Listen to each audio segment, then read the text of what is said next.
the Council of War. The morning sun broke over Castle Stormmore's eastern walls, casting long shadows across the courtyard where Commander Aldwyn had assembled her officers. Edrick stood at the head of the council table in the war room, the green light in his chest pulsing steadily beneath his shirt. He'd slept perhaps 2 hours, though sleep was becoming increasingly optional, another gift from the Devourer that made him wonder how much of his humanity remained. Rose stood to his right, her hand never far from her sword hilt. Dark circles shadowed her eyes, testament to her own sleepless vigilance. Shamaz occupied the seat nearest the maps and scrolls, looking older than his 64 years after the journey from Forsaken Lake. Alluria leaned against the far wall, her dark eyes tracking every movement in the room with predatory awareness. "The situation is this," Edrick began, spreading his hands across the large map of Stormmore and its surrounding territories. "We face 3 immediate threats, each requiring different responses." Commander Aldwyn stepped forward, her weathered face grim. "The 50 zealots in the desolation are our most dangerous unknown. They've had nearly a week to reach these old places your companion mentioned." She gestured vaguely toward Edrick's chest, uncomfortable naming the Devourer directly. "She fears me."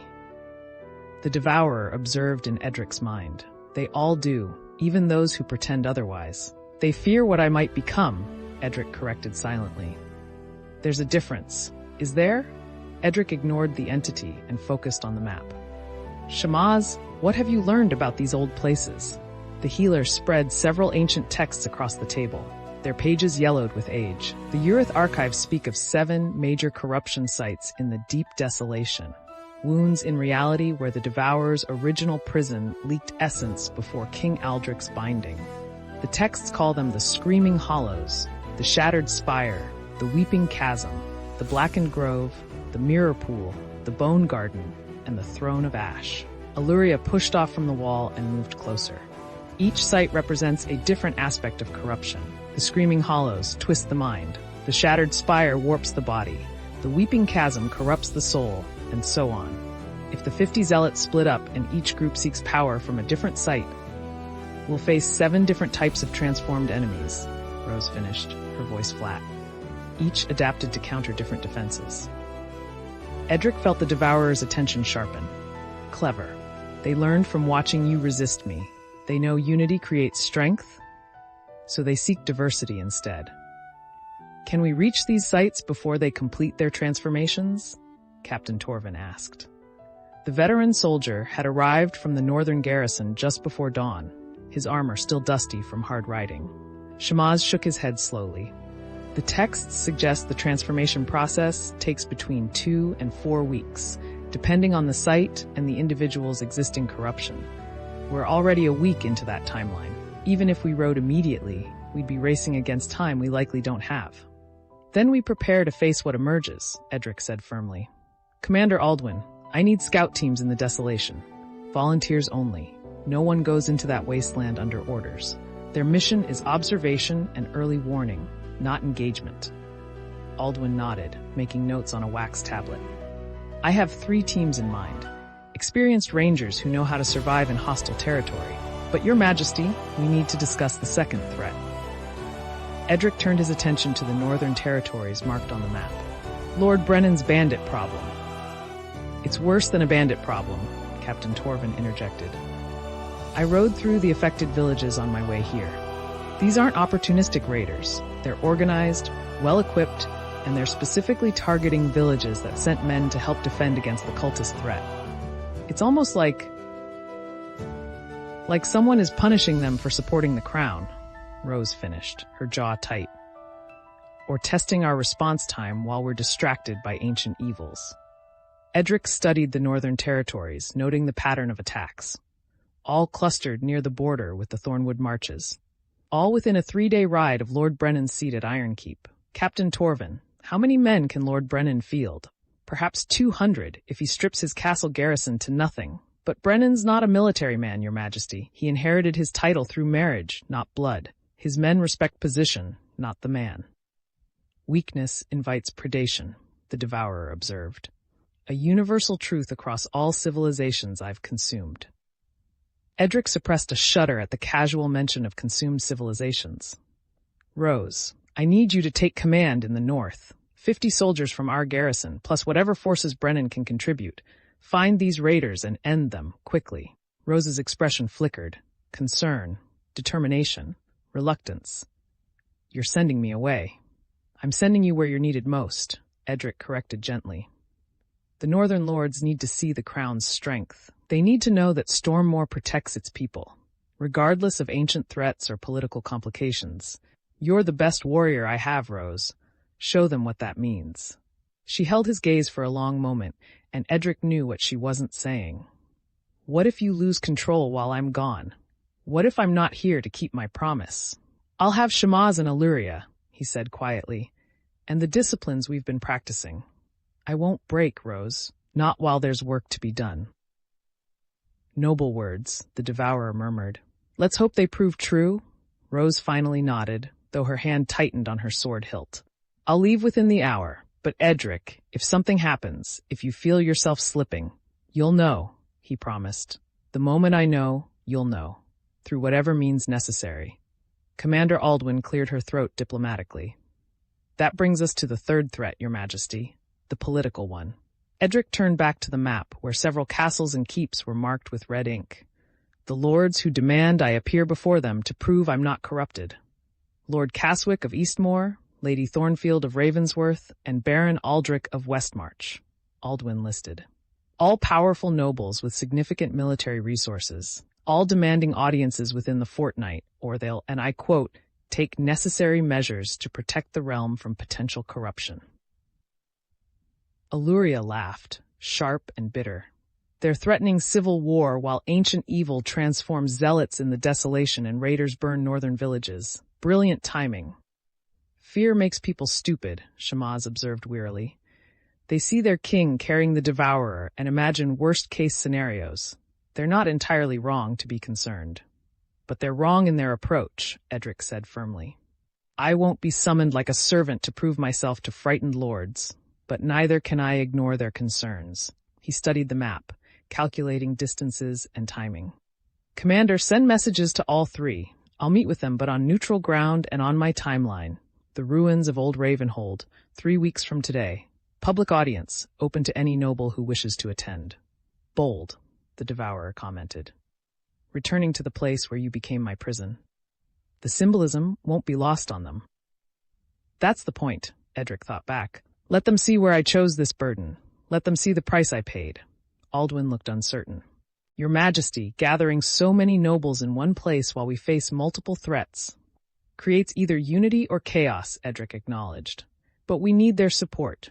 We need their armies and their resources. The 50 zealots will emerge from the desolation eventually, and when they do, we'll need every sword in the kingdom. A knock at the door interrupted the discussion. A young guard entered, bowing quickly. Your Majesty, there's someone at the gates. An old woman. She says her grandson was among the cultists at Forsaken Lake, and she's brought others like him, former believers who want to help. Edrick exchanged glances with his companions. How many others? 17, Your Majesty. And she says more are coming. Word is spreading through the villages. Those who witnessed what happened at the lake are talking. Some want to make amends. Your demonstration bears fruit, the Devourer observed, though whether sweet or bitter remains to be seen. Edrick stood, decision crystallizing. Bring them to the lesser hall. I'll speak with them personally. Alluria, I need you to assess their sincerity and their potential as informants. If they're genuine, we might finally have eyes inside the remaining cultist network. Alluria nodded, already moving toward the door. As the meeting broke up and officers dispersed to their assigned tasks, Shamaz lingered. Your Majesty, a word? Edrick waited until the room emptied, leaving just the two of them and Rose, who refused to leave. The healer's expression was troubled. I've been researching your condition, Shamaz began carefully. The immortality aspect specifically. There are implications we haven't fully discussed, such as the fact that your body has essentially stopped aging. Your wounds heal faster than they should. You require less sustenance. These are all signs that you're no longer entirely human in the biological sense. Shamaz paused, choosing his words carefully. which means that within a few years, people will begin to notice. Within a decade, it will be obvious. Within 2 decades, you'll look like a man of 30, while your contemporaries age into their 50s. Edrick had known this was coming, but hearing it stated so plainly still struck like a physical blow. How long can we conceal it? 5 years, perhaps 7, if we're fortunate and use cosmetic techniques. But eventually, the truth will become undeniable. You'll need to decide how to handle that revelation. Rose spoke up, her voice strained. He could abdicate, pass the crown to an heir before people realize, and leave the kingdom without its living prison? Edrick shook his head. The Devourer is bound to me, Rose. If I abdicate, that binding might weaken. We don't know enough about how this works. The Devourer confirmed. I am woven into your blood and bone and will. Your crown is irrelevant to our binding, but your purpose is not. If you lose your reason to fight, to maintain your humanity, that is when I will have my opening. Edrick rubbed his face, suddenly feeling the weight of every decision pressing down. Then we have 5 to 7 years to find a solution. To either make the binding permanent and independent of my will, or to find a way to transfer it to another vessel. Shamaz, make that your priority research. Everything else is secondary. Your Majesty, the amount of knowledge required is vast, I know, but you're the most brilliant scholar I've ever met, and you have access to archives from 3 cultures spanning 3,000 years. If anyone can find an answer, it's you. Edrick gripped the old man's shoulder. I need this, Shamaz, not just for me, but for everyone who depends on this binding holding. Shamaz nodded slowly, though doubt lingered in his eyes. I'll do everything in my power, Your Majesty. After Shamaz departed, Rose moved closer, her voice dropping to a whisper. Edrick, are you sure about sending me north? If something happens, then Shamaz and Alluria will handle it, he said firmly. Rose, I need you to trust that I know my limits, and I need you to trust that when I reach them, I'll do what's necessary. Even if that means... He didn't finish the sentence. He didn't need to. Rose pulled him into a fierce embrace, her armor cold against his chest. Come back to me, she whispered. However this ends, whatever you become, just come back. I promise, Edrick said, though both of them knew it might be a promise he couldn't keep. An hour later, Edrick stood in the lesser hall facing 17 former cultists. They were a varied group: farmers, craftsmen, a former merchant, 2 elderly women, even a young man barely past his 20th year. All bore the fading marks of corruption. Eyes that had once glowed green, now merely bloodshot. Skin that had been gray, now simply pale. Voices that had been wrong, now merely hoarse. The old woman from Eastmarch, Grandmother Mirren, stood at their head, her weathered face set with determination. Her grandson stood beside her, shame and resolve warring in his expression. Your Majesty, Mirren began, her voice steady despite her age. We come to offer service. We were deceived, led astray by corrupted prophecies and false faith. But we saw what you did at Forsaken Lake. We saw you cage a god with nothing but will and courage. And we want to help ensure that cage never breaks. Edrick studied them, feeling the Devourer's attention focus on each person in turn. They still carry traces of my touch, it observed. Faint, but present. They could sense corruption in others if trained, could identify cultists by the resonance. What are you offering? Edrick asked aloud. Information, Mirren's grandson, Marcus, spoke up.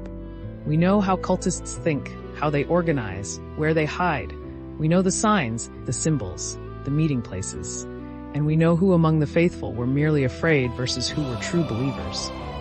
The 50 who fled into the desolation, another former cultist added, a middle-aged woman with a blacksmith's calloused hands. Some of us knew them, knew their families, their histories. We can tell you who they were, what drove them, what they might become. Alluria stepped forward from where she'd been observing in the shadows. And in exchange? Redemption, Mirren said simply. A chance to undo the harm we've done, to protect the kingdom we once threatened. We don't expect forgiveness, Your Majesty, but we ask for purpose. Edrick felt something shift in his chest. Not the Devourer, but his own heart. These people had been victims of a 3,000-year-old lie, yet they stood here asking to be weapons against the very thing that had corrupted them. They're stronger than they look, the Devourer admitted. To face corruption and choose to fight it rather than flee or surrender, that requires courage, I did not expect from such simple folk. Commander Aldwyn will organize you, Edrick decided. You'll work with our scouts, our informants, our military intelligence. Your knowledge will help us identify threats before they materialize. But understand this. The moment any of you show signs of renewed corruption, the moment any of you betray this trust, there will be no mercy. I can't afford mercy where the Devourer's influence is concerned.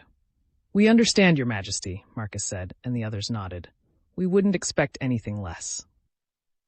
As the former cultists filed out to meet with Commander Aldwyn, Alluria moved beside Edrick. That was either brilliant or incredibly dangerous. Both, Edrick acknowledged. But we need every advantage. The 50 zealots will emerge eventually, and when they do, we need to know everything about them, their weaknesses, their motivations, their probable targets. These people can give us that. You're learning, the Devourer observed. Using every resource, even tainted ones. Very pragmatic. I'm learning from the best, Edrick thought back dryly. You've had 3,000 years to study how to exploit weaknesses. Indeed. And now those lessons serve your purposes instead of mine. Ironic. Edrick returned to the war room as afternoon shadows lengthened. Maps covered every surface, marked with notations about scout routes, military deployments, political meetings, and corruption sites. 3 immediate threats, each requiring different approaches. And beneath it all, the constant pressure of maintaining his binding with the Devourer, while his body slowly transformed into something no longer entirely human. He thought about Rose, who would leave within the hour for the Northern Territories. About Shamaz, who now bore the impossible task of finding a permanent solution to immortal imprisonment. About the 17 former cultists who sought redemption through service. About the 50 zealots transforming in the deep desolation, drinking deep of ancient corruption. About the lords who would gather at Old Ravenhold in 3 weeks, demanding proof that their king remained uncorrupted. You spread yourself thin, the Devourer observed. 3 threats, 3 directions, 3 different battles. A dangerous strategy. Do I have a choice? You always have a choice. You could retreat to this castle, consolidate your forces, wait for threats to come to you, and let villages burn while I hide behind stone walls. Let zealots transform unchallenged. Let political rivals undermine the unity we need to survive. No, the Devourer admitted, you wouldn't, which is why you'll never break and why you'll never truly win. You care too much to surrender, but you care too much to make the ruthless choices that guarantee victory. Then we'll find another way, Edrick thought firmly. We'll find the path between surrender and ruthlessness. Because that's what humans do. We find the impossible third option. We shall see, the Devourer replied. We shall see. That evening, Edrick stood on the battlements watching Rose and her 50 soldiers ride north through the castle gates. The setting sun painted the sky in shades of red and gold, and for a moment, everything seemed almost peaceful. But in the deep desolation, in places where reality grew thin and unstable, 50 zealots were completing their transformations. In the Northern Territories, raiders prepared their next attacks. In 3 noble keeps, lords drafted demands and ultimatums. And in Edrick's chest, the green light pulsed steadily, a constant reminder of the ancient evil he carried and the prison he'd chosen to become. The war was far from over. In many ways, it was only beginning. But as darkness fell over Castle Stormmore, Edrick felt something he hadn't expected. Hope. Not the naive hope of easy victory, but the grim, determined hope of someone who knows the cost of failure and chooses to fight anyway. The Council of War had ended. Now the battles would begin. And whatever came next, whatever trials awaited in the desolation, or the Northern Territories, or the political arena, Edrick would face them as he'd faced everything since Old Ravenhold. With courage, with purpose, and with the absolute determination to prove that human will could cage even the darkest of gods. The Devourer stirred in his mind, almost amused. Bold words, little king. Let's see if you can back them up. Watch me, Edrick thought back, and in the gathering darkness, both king and monster settled in for the long fight ahead. Thanks for watching our stories. Don't forget to like and subscribe for more epic adventures. Thanks for watching our stories. Don't forget to like and subscribe for more epic adventures.